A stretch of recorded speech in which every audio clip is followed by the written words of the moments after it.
How to fix couldn't upload, try again in Instagram story or not uploading. If your Instagram story is not uploading, there could be many reasons why this is happening. The first thing you want to make sure is not your internet connection. If you're using Wi-Fi, try to switch to cellular data or vice versa, and just make sure that your internet connection is first of all working just fine.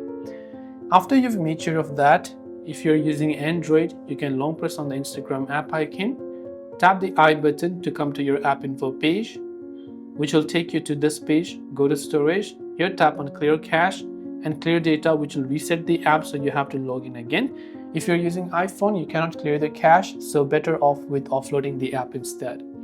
After that, go to your Play Store and in the search bar, go ahead and then search for the Instagram app.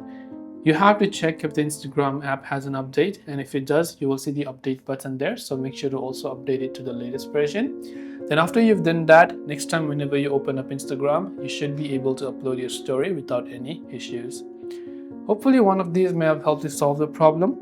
If you have any questions, feel free to leave them down below. Thanks for watching till the very end of the tutorial, and see you in the next video.